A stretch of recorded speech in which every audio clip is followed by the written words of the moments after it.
আমি এই কোম্পানিটিকে একটি বৈশ্বিক সফটওয়্যার ডেভেলপমেন্ট কোম্পানি হিসেবে দেখি, যারা অনলাইন এবং অফলাইনের জন্য সফটওয়্যার সমাধান তৈরি করে। তাই কিছু রুল আছে যেগুলো আপনি অনলাইনে ব্যবহার করবেন, আবার কিছু রুল আছে যেগুলো আপনি অফলাইনে ব্যবহার করবেন। এটাই মিস্টার মোফারা করছেন। এটাই মিস্টার আশ মোফারার সবচেয়ে বড় স্বপ্ন, একটি বৈশ্বিক সফটওয়্যার ডেভেলপমেন্ট কোম্পানি গড়ে তোলা, যেটা কৃত্রিম বুদ্ধিমত্তা দ্বারা চালিত এবং এতে আই এমবেড করা থাকবে। সবকিছুই স্বজনপ্রিয়। তাই যারা টুলস এবং সার্ভিস খুঁজছেন, তারা এখানে এসে দেখতে পারেন এবং বলতে পারেন, ওয়াও, এটা তো দারুণ। হয়তো আমি এটা ব্যবহার করে আমার নিজের ব্যবসা আরো উন্নত করতে পারি। আপনি জানেন, যদি আমরা দেখি, গতকাল আমরা অনলাইন উপস্থিতি নিয়ে কথা বলেছিলাম। কেন বেশিরভাগ কোম্পানি ডিজিটাল রূপান্তরের মধ্য দিয়ে যাচ্ছে? কেন কোম্পানিগুলো সেই উপস্থিতি চায়? আমরা বৃহত্তর মার্কেট শেয়ার নিয়ে কথা বলেছিলাম। মানুষ চায়। আমরা এমন এক বাজার নিয়ে কথা বলেছি যেখানে কোনো বাধা নেই, কোনো সীমানা নেই। মানুষ চায় কোথাও থাকতে, হয়তো নিউ জার্সিতে বা যেখানে মার্টি ডিকামো থাকেন, এবং বলতে, আমি কোনো ঝামেলা ছাড়াই আফ্রিকায় কেনাকাটা করতে পারি। আর আপনি এটা কিভাবে পাবেন? আপনি এটা পাবেন সেই সব কোম্পানির মাধ্যমে যারা এই ধরনের সমাধান দেয়, এবং ঠিক সেটাই করছেন মিস্টার অ্যাশ মোফারা। তিনি এমন সফটওয়্যার তৈরি করছেন যেখানে কোম্পানিগুলো তাদের নিজস্ব ব্যবসা আরো উন্নত করতে পারে, যাতে তারা লাভ সর্বাধিক করতে পারে এবং খরচ কমাতে পারে। তারা তাদের গ্রাহকদের যে কোনো জায়গায়, যে কোনো সময় লক্ষ্যবস্তু করতে পারে।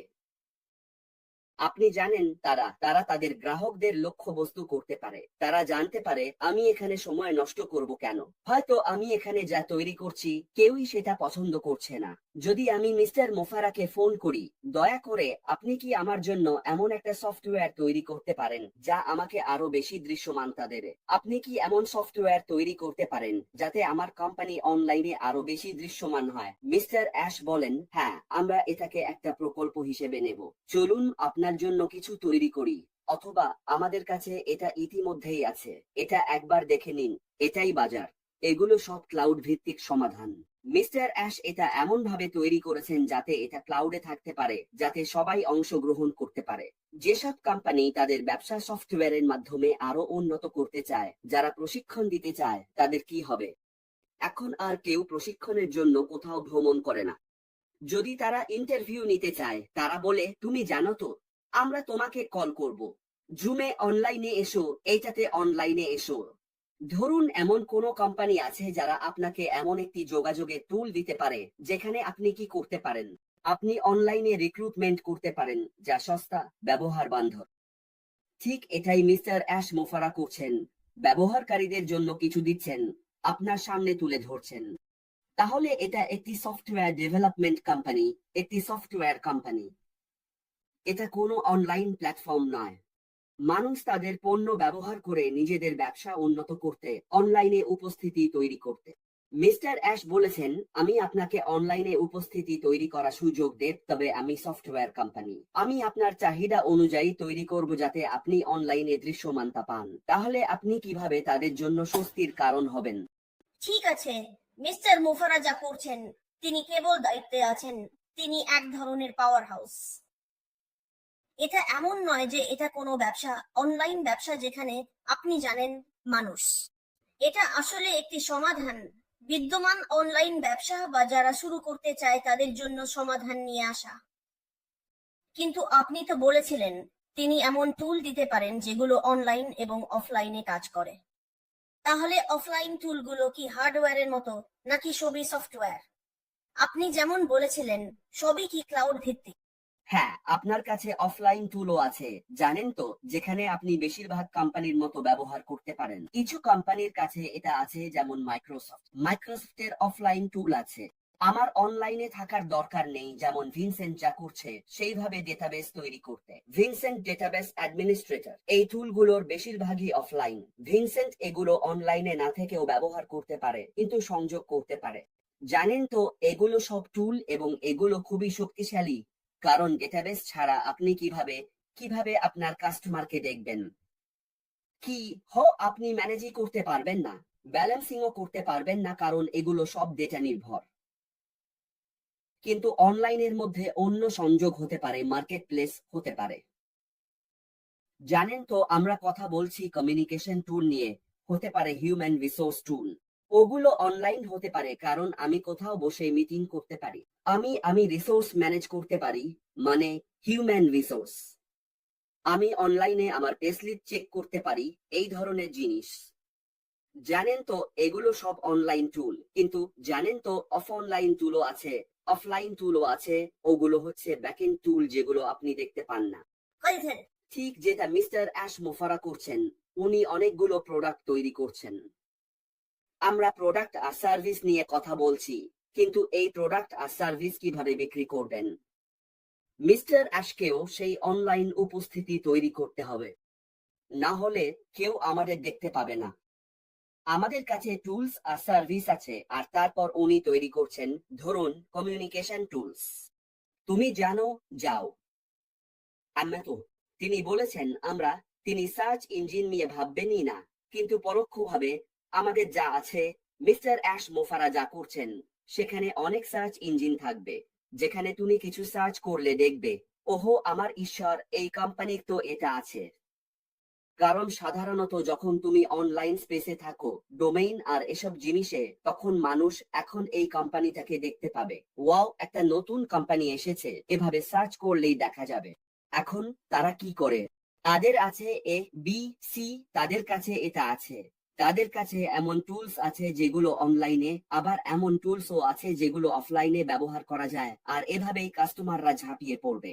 একটা কারণ, দামের জন্য, কারণ তাকে এই প্রোডাক্টটা বিজ্ঞাপন দিতে বা মার্কেট করতে হবে। সে নিজের টুল, মার্কেটিং টুল ব্যবহার করে এই প্রোডাক্টটা মার্কেট করবে, যেমন ভিনসেন্ট বলেছে। তাহলে মিস্টার অ্যাশ মোফারা ইনবিল্ট টুলস ব্যবহার করে প্রোডাক্টটা মার্কেট করবেন। তুমি প্রোডাক্ট তৈরি করো, তুমি নিজেই সেটা মার্কেট করো। তিনি একজন মাস্টার মার্কেটার এবং টেকনোলজি খুব ভালো বোঝেন। তাই তুমি পারবে না। তুমি যদি নিজের প্রোডাক্ট তৈরি করো, কেউ সেটা দেখবেই না।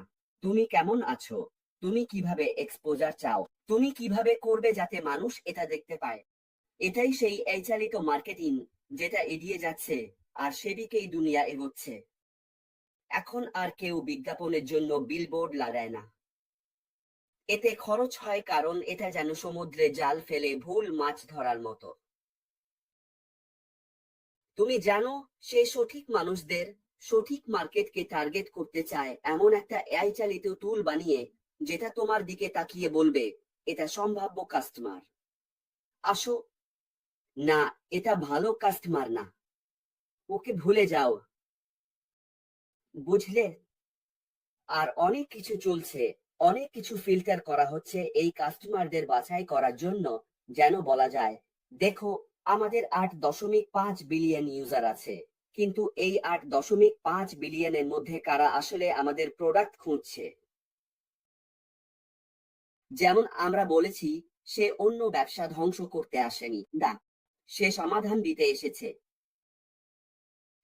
সে যা তৈরি করছে তা হচ্ছে এমন সব সমাধান যা কোম্পানিগুলোকে এগিয়ে যেতে সাহায্য করবে। এটাই মিস্টার অ্যাশ মোফারার লক্ষ্য। সে আসেনি এটা বলার জন্য, না তুমি যথেষ্ট ভালো নও, হারিয়ে যাও। না, কারণ যদি তারা হারিয়ে যায়, তাহলে সে বিক্রি করবে কিভাবে? সে এটা তৈরি করছে ব্যবসা আর তোমার আমার মতো মানুষের জন্য। তাই সে আসেনি বলার জন্য তুমি হারিয়ে যাও, না। সে এমন কিছু তৈরি করতে চায় যা তোমাকে শক্তিশালী করবে। মাদি যেমন বলেছিল, ক্ষমতায়ন। সেই শুধু তোমার আমার মতো সাধারণ মানুষকেই ক্ষমতায়ন করছে না, সেই ব্যবসাকেও এগিয়ে যেতে সাহায্য করছে। জানো তো, তাদের এমন সমাধান দিচ্ছে যা তাদের সাহায্য করবে, তাদের ব্যবসা বা তারা যা করছে তা বাড়াতে সাহায্য করবে, এবং তারপর এটা সাহায্য করবে বৃদ্ধি, মানে লাভ, লাভজনকতা, দামের মান এবং গুণগত মান। মিস্টার অ্যাশ মুফারা তোমাকে শুধু দিয়ে বলছেন, এটা নাও আর নিয়ে দৌড়াও। তাই তিনি এটা তৈরি করছেন এবং তারা বারবার তৈরি করতে থাকবে, বারবার তৈরি করবে। আমরা এমন একটি কোম্পানির কথা বলছি যারা অনেক দিন ধরে টিকে আছে, আইবিএন আইটি কোম্পানি। কত বছর? 100 বছরেরও বেশি। যারা এই কোম্পানি আইবিএম এর ধারণা নিয়ে এসেছিল, যারা এটা তৈরি করেছিল, তারা হয়তো এখন আর বেঁচে নেই, অনেক আগেই চলে গেছেন। হ্যাঁ, বেশিরভাগ কোম্পানির ক্ষেত্রেই দেখলে সেই মানুষগুলো আর নেই। তারা তাদের পেছনে একটি উত্তরাধিকার রেখে গেছে। ঠিক এটাই মিস্টার অ্যাশ মুফারা করতে চান। এমন একটি উত্তরাধিকার রেখে যেতে চান যা মানুষকে ক্ষমতায়িত করবে, অন্যদের আশীর্বাদ দেবে, জানো, যেখানে মানুষ আবার বাঁচার কারণ খুঁজে পাবে। অনেকেই আছেন যারা শুধু তাদের বছরগুলো পার করেন কিন্তু প্রকৃত অর্থে জীবনটা বাঁচেন না। ধরো, যদি এমন কোনো কোম্পানি থাকে যারা তোমাকে শুধু বছর পার করতে নয়, বরং সত্যিকারের জীবন বাঁচতে সাহায্য করবে, এবং এটাই মিস্টার অ্যাশ মুফারা করছেন। তাহলে দেখো, আমরা এমন একটি কোম্পানিকে দেখছি যেটা গড়ে তুলছেন একটি বৈশ্বিক, জানো, আইটি কোম্পানি, যেটা কৃত্রিম বুদ্ধিমত্তা দ্বারা চালিত। তাহলে তারা অন্যান্য ব্যবসার জন্য সমাধান তৈরি করবে। ধরো, উদাহরণস্বরূপ, মেরিকে এসে বলল, মেরিকে একটি ব্যবসা। আমরা আপনার এই পণ্যটি দেখেছি মিস্টার অ্যাশ মুফারা। আপনি কি এটাকে আমাদের প্রয়োজন অনুযায়ী আরো উন্নত ও কাস্টমাইজ করতে পারেন? এটাই হলো ব্যবসার কাস্টমাইজযোগ্য অংশ। তারা যেমন তৈরি করে, অ্যাশ যেমন তৈরি করেন, ধরো ভিডিও কনফারেন্সিং এর মতো কিছু। তারা ভিডিও কনফারেন্সিং দেখে বলে, ওয়াও, এটা দারুণ, কিন্তু আমাদের বি দরকার যাতে এটা আমাদের কাজের জন্য উপযোগী হয়। আমরা এই নির্দিষ্ট ফিচারটা চাই। তারা মিস্টার অ্যাশ মুফারার কাছে গিয়ে বলতে পারে, আপনার এই পণ্যটা আমাদের ভালো লেগেছে, কিন্তু আপনি কি আমাদের জন্য এই ফিচারটা যোগ করতে পারেন? মিস্টার বলবেন, হ্যাঁ, আমরা এটা আপনার প্রয়োজন অনুযায়ী কাস্টমাইজ করতে পারি। এটাই হলো বিজনেস টু বিজনেস লেনদেন। এবং অনেক কোম্পানি এভাবেই মিস্টার অ্যাশের কাছে আসবে। অনেক বড় বড় কোম্পানিও এগিয়ে আসবে। এটা হতে পারে অ্যাডিডাস, হতে পারে অন্য কেউ। তারা যখন পণ্যটা দেখে, আমরা অনেক সময় দেখি বিভিন্ন কোম্পানি অন্য কোনো কোম্পানির কাছে যায়। যেমন ধরুন, আইফোনের কথাই বলি, অনেক কোম্পানি তাদের কাছে গিয়ে বলে, আপনারা কি এই ফোনটা আমাদের প্রয়োজন অনুযায়ী তৈরি করে দিতে পারেন? এটা হতে পারে রেলওয়ে কোম্পানি, হতে পারে যে কোনো কিছু, এয়ারলাইন্সও হতে পারে। তাহলে যখন তারা এটা তৈরি করবে তখন কি হবে? তারা তৈরি করে অগ্রাধিকার দেয়, তারপর বাকি পণ্যটা ভোক্তাদের কাছে বিক্রি করে এবং সেটার অন্য একটা নাম দেয়। কিন্তু আমি ওদিকে যাচ্ছি না। আমি শুধু বলতে চাই, বাস্তব জগতে এভাবেই হচ্ছে। কারণ বড় বড় কোম্পানিগুলো মিস্টার অ্যাশের কাছে আসবে। হয়তো তারা ইতিমধ্যেই তার কাছে আসা শুরু করেছে, আমরা জানি না। আপনি জানেন, তারা এটা দেখবে এবং বলবে, আমরা এটা চাই, আমরা এটা চাই, আমরা এটা চাই, আমরা এটা চাই। আর আমরা যে 75% নিয়ে কথা বলছি, যারা মিস্টার অ্যাশ কি করছেন সেটা দেখছে, তারা সবাই ব্যবসা প্রতিষ্ঠান। আপনি জানেন, এখন বাকি 25% তারা গ্রাহক। ওই 25% আনা।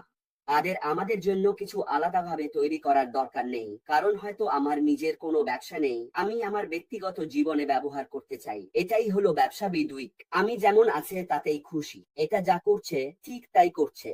আমি এটা আমার ইচ্ছেমতো ব্যবহার করতে পারি। আমি দেখি ভালো লাগে, কিনে ফেলি। তাহলে অ্যাশ বি এন্টারপ্রাইজ ভার্সন এবং বিদুইক মানে ওই অন্যটা দুটোই করছে। সব এন্টারপ্রাইজ সবসময় কোম্পানিগুলো অর্ডার করে। আমার নিজের প্রয়োজনে সেটাকে কাস্টমাইজ করি, আর যখন তারা তৈরি করছে তখন সিস্টেমটা বড় হচ্ছে। তারা এটাকে কাস্টমাইজ করছে, আরো ফিচার যোগ করছে, আরো ফাংশনালিটি যোগ করছে। আমরা তো শুধু শেষ ব্যবহারকারী যারা এটা নিয়ে পাগল হয়ে যাচ্ছি, কারণ ওটাই তো তাদের কাজ, তৈরি করা। তাহলে ও যে কাজটা করছে সেটা বিশাল ব্যাপার। এতে সময় লাগে, অনেক পরিশ্রম লাগে, ধৈর্য লাগে। আর আমি খুশি যে আমাদের একজন ধৈর্যশীল সিইও আছেন, যিনি সবকিছু দেখেন আর বলেন, জানো কি, আমাদের বি করতে হবে ওই শেয়ার, ওই মার্কেট শেয়ার পেতে। কারণ এটা হচ্ছে তাদের কাছে সমাধান পৌঁছে দেওয়া যাদের দরকার। জানো, উনি সব সময় বলেন, এটা টাকার জন্য নয়। যদি এটা টাকার জন্য হতো তাহলে উনাকে এটা করতে হতো না। উনি পার্থক্য গড়ে তুলতে চান। উনি হচ্ছেন মিস্টার আশ মুফারা। উনি পার্থক্য গড়ে তুলতে চান, এমন একটি কোম্পানি তৈরি করে গড়ে তুলে যা ব্যবসার চেহারাই বদলে দেবে। উনি বলেছেন, সফটওয়্যার এত দামি কেন? আমি যদি এমন কিছু তৈরি করতে পারি যা তোমাকে খুব উচ্চমানের, গুণগত, ফিচার সমৃদ্ধ, ভবিষ্যৎমুখী এবং সাশ্রয়ী মূল্যে দিতে পারি, যেটা দিয়ে তুমি ব্যবসা গড়ে তুলতে পারো, স্বপ্ন গড়ে তুলতে পারো। উনি চান এই কোম্পানির ভেতরেই মানুষ তাদের স্বপ্ন গড়ে তুলুক। এটাই মিস্টার আশমুফারা করার চেষ্টা করছেন। আমি চাই আমার স্বপ্ন গড়ে তুলতে, যাতে তুমি তোমার নিজের স্বপ্ন গড়ে তুলতে পারো আমার দেওয়া সব টুলস ব্যবহার করে। ঠিক এটাই উনি করছেন। এভাবে ভাবা সত্যিই পাগলামি। মিস্টার আশ একসাথে দুইটা কাজ করছেন। অনলাইনে সমাধান তৈরি করছেন, পণ্য তৈরি করছেন, আবার সেগুলো অনলাইনেই বিক্রি করছেন। দেখো, এই দুইটা ব্যাপার ঠিক যেমন ভিনসেন্ট ব্যাখ্যা করছিলেন, একদম একই রকম। তুমি যখন তোমার পণ্য বিক্রি করতে চাও, তখন তোমার অনলাইনে উপস্থিতি দরকার। আমরা কি অনলাইন সমাধান তৈরি করছি? হ্যাঁ। কোম্পানিগুলো কি এসে অংশগ্রহণ করবে? হ্যাঁ। আমরা কি আমাদের পণ্য, একই পণ্য ও সেবা অনলাইনে বিক্রি করব? হ্যাঁ। যদি কেউ ভিডিও কনফারেন্সিং কিনতে চায়, তারা বলবে তাদের এটা দরকার, তাদের এটা খুঁজতে হবে, মানে আমাদের অনলাইনে থাকতে হবে। আমাদের কাছে অনলাইনে থাকার জন্য প্রয়োজনীয় টুলস আছে। যখন তারা আসে, তারা হিউম্যান রিসোর্স টুল খুঁজতে চায়। হিউম্যান রিসোর্স মানে হচ্ছে তুমি তোমার কাজ করছো, নিয়োগ, বেতন এবং সবকিছু। যদি আমাদের কাছে এই ধরনের পণ্য থাকে, আমাদের সেটা বিক্রি করতে হবে। আমরা কোথায় বিক্রি করব? আমাদের নিজেদের অনলাইন টুলে, যা অ্যাশ মুফারা তৈরি করেছেন। অ্যাশ মুফারার কোম্পানির দ্বারা পরিচালিত। ধরো, যদি আমরা চাই, আমরা তো অনলাইনের কথা বলছি, মানে মানুষের পড়াশোনার জন্য শিক্ষা, টুলস, এইসব অনলাইন সুবিধার কথা বলছি, বুঝবে তো? এই কোম্পানি, আমরা যে পণ্যের কথা বলছি, দেখো, এমন টুলস যেখানে মানুষ অনলাইনে পড়াশোনা করতে পারে। ধরো অনলাইন স্টাডি অ্যাপ্লিকেশন। এটাই এখানে। আমার মনে হয়, যদি তুমি এটা দেখো, তারা বলে 2027 সালের মধ্যে এটা ট্রিলিয়ন ডলারের কোম্পানি হবে। আর এটা একটাও না, দুটোও না, তিনটাও না। আমাদের আছে থলসাইট, তোডমেই, আডেসেরি, আরো অনেক আছে। ধরো, যদি আমাদের এমন একটা অনলাইন স্টাডি অ্যাপ্লিকেশন থাকে যেটা মার্কেট শেয়ার দখল করতে পারে। আমি বলেছি, আমি বাকিদের শেষ করতে আসিনি, আমি এসেছি আরো ভালো সমাধান দিতে, সবার চেয়ে ভালো সমাধান দিতে। তুমি যদি ওইসব টুলস দেখো, ওগুলো কিন্তু সস্তা না। সবগুলো একসাথে ধরো, ওটাই তো মার্কেট শেয়ার। এখানে কথা হচ্ছে 250 বিলিয়ন থেকে 1 ট্রিলিয়ন পর্যন্ত। ধরো, যদি আমাদের এমন ধরনের টুল থাকে যেটা এডুকেশন সহজ করে দেয়, যেখানে মানুষ সার্টিফিকেট পেতে পারে, আরো অনেক কিছু পেতে পারে। যদি এমন ধরনের টুল সহজেই পাওয়া যায়, তাহলে এটা শুধু অনলাইন না, অনলাইন তোমাকে সেই সুবিধা দেয় যাতে তুমি প্রোডাক্টটা ব্যবহার করে কিছু পেতে পারো। আরো অনেক কিছু আছে। আমরা জ্যাকামফোর্ড নিয়ে কথা বলতে পারি। এই কোম্পানিটা একটা আইটি সফটওয়্যার ডেভেলপমেন্ট কোম্পানি, যারা এই সমাধানটা তৈরি করেছে আর্টিফিশিয়াল ইন্টেলিজেন্সের সাহায্যে, জানোই তো। এবং তুমি এখানে এসে অনলাইনে সার্চ করতে পারো, যা চাইবে কিনতে পারো, তারপর সেটা নিজের ব্যবসার সাথে যুক্ত করে নিজের কাজ আর লাভ অপটিমাইজ করতে পারো, তোমার ব্যবসা আরো এগিয়ে নিতে পারো। মিস্টার আশমুফারা আর টেক টিমের বানানো টুলস ব্যবহার করে। বুঝতেই পারছো, এটাই আমাদের আজকের অবস্থান, এমন এক বিশাল কোম্পানিতে, যেটার হবে শত শত। আমরা বলছি 1, 2, 3, 4। ধরো, যদি সময়ের চাহিদা আর ইচ্ছার উপর নির্ভর করে হাজার হাজার সমাধান হয়। 2024 তো চলে গেছে, এখন আমরা 2025 এ আছি। আইটি সলিউশনের চাহিদা এখন একেবারে আলাদা। 2027 বা 26 এ আবার অন্যরকম হবে। 2028। কিন্তু মিস্টার আশমুফারা সব সময় আগে ভাগেই ভাবেন। ধরো, আমরা যদি 2030 এ পৌঁছে যাই, কিভাবে বিশ্ব প্রযুক্তির প্রতি প্রতিক্রিয়া দেখাবে? আমাদের কি সেই বৈশ্বিক চাহিদা সামলানোর ক্ষমতা আছে? ঠিক এই বিষয়টাই মিস্টার আশমুফারা ভাবছেন। আর উনি সবসময় সময়ের থেকে এগিয়ে থাকেন, যাতে সবাই যখন আসবে তখন ওটার সঙ্গে একেবারে লেগে থাকবে।